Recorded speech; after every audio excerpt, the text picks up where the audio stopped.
Salam Kamir, kekaguman ilahi mengarah pada iman dan rahmat. Saudara-saudari yang terkasih, saya mempunyai kaos kaki yang hangat ini.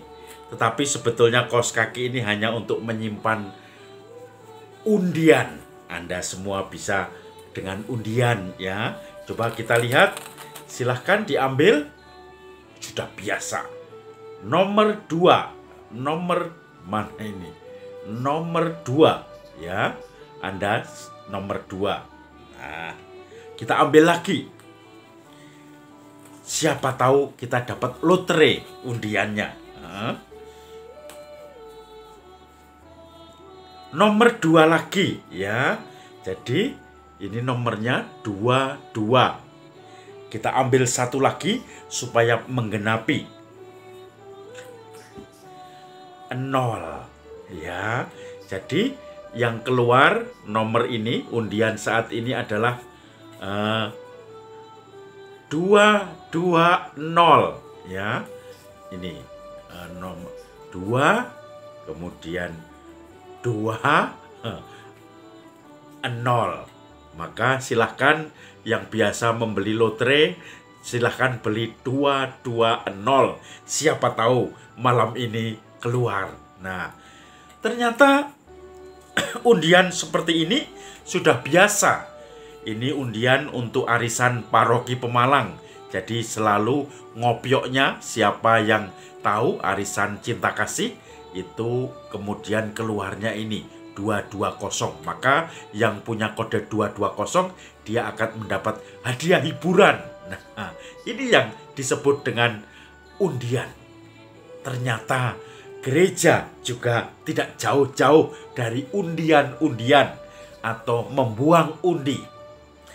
Hari ini gereja merayakan pesta Santo Matias. Santo Matias itu sebetulnya bukan termasuk 12 murid Yesus pada awalnya. Tetapi karena ketika Yesus akhirnya diserahkan oleh Yudas dan Yudas bunuh diri, kemudian Petrus memberikan saran, kita harus memilih pengganti Yudas. Tetapi syaratnya adalah para murid pengikut Kristus yang selalu ikut bersama komunitas Yesus, lingkaran Yesus 12 murid itu, dari ketika baptisan Yohanes sampai ketika Yesus terangkat ke surga.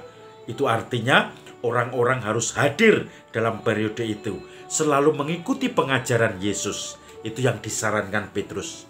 Maka ternyata ditemukan 2 orang, yaitu satu Matias yang kita pestakan sekarang, Matias Rasul, dan satu lagi adalah Yusuf atau Barsabas atau Justus. Itu 2 orang yang selalu mengikuti Yesus dari baptisan Yohanes sampai Yesus terangkat ke surga. Bagaimana cara memilih? Dengan lotre, dengan undian.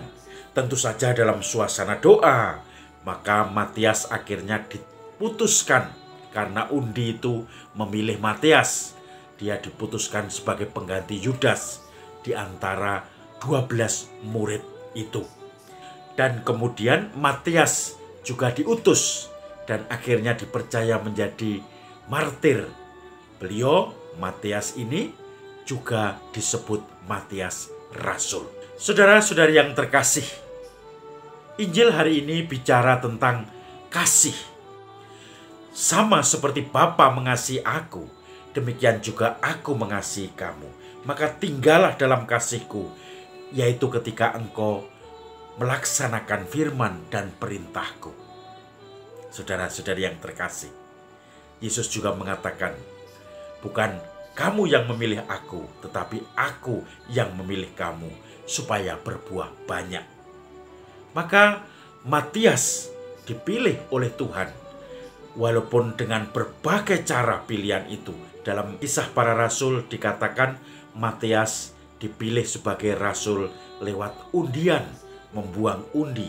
Kita ingat juga kalau imam-imam mempersembahkan korban, memimpin doa-doa di bait Allah, itu pun mereka juga diundi.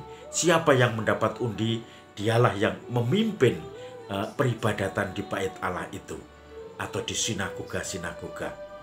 Maka saudara-saudari yang terkasih, Matias sudah dipilih Tuhan untuk menjadi rasulnya, untuk tinggal di dalam kasih-Nya, untuk melaksanakan firman-firman-Nya, dan juga seorang hamba tidak melebihi Tuannya. Dia pun akhirnya juga menjadi martir di dalam kehidupannya. Saudara-saudari yang terkasih, ketika melihat bahwa bukan engkau yang memilih aku, tetapi aku yang memilih kamu, Yesus mengatakan seperti itu, maka saya teringat Beato Carlo Acutis, seorang anak muda yang baru-baru ini tahun 2020 dibeatifikasi karena kesuciannya. Usianya baru 15 tahun. Carlo Acutis lahir di London, tetapi dari keluarga Itali. Orang tuanya bekerja di London pada waktu itu.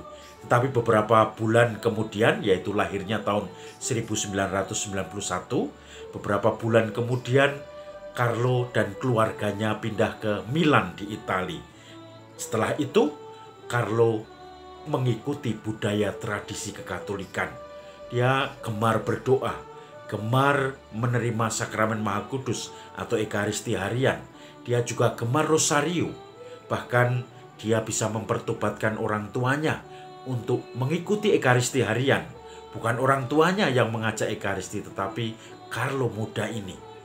Kemudian Carlo muda ini mendapatkan penyakit sakit yang namanya leukemia yang parah.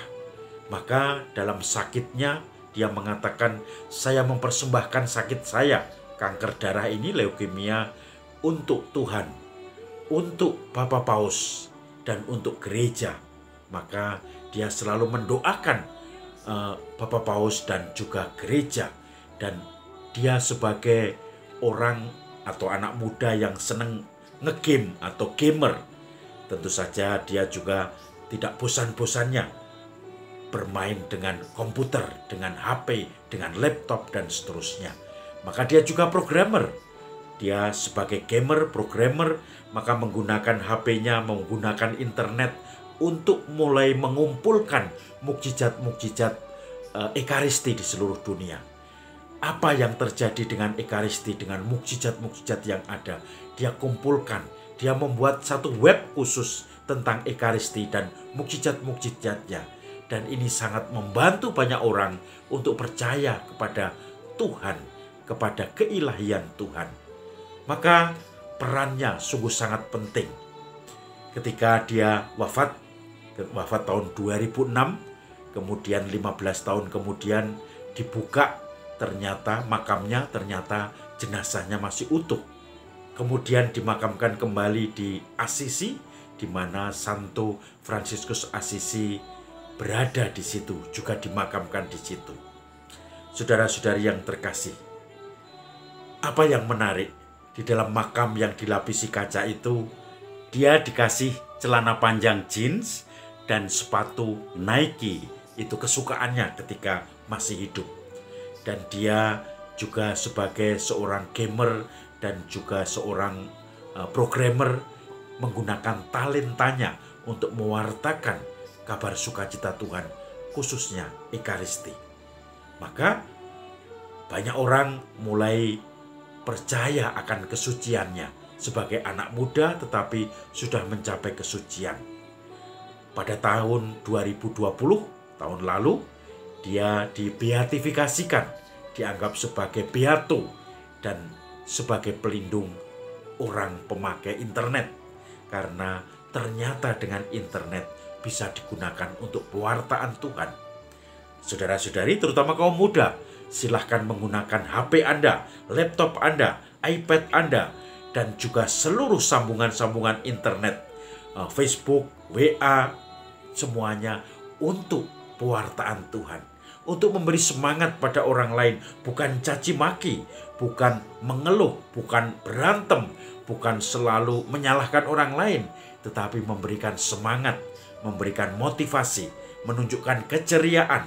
Disinilah peran internet yang ditunjukkan oleh Beato Carlo Acutis menjadi alat untuk pewartaan yang efektif. Sekarang sudah mulai banyak anak muda yang meniru gaya Carlo Acutis ini.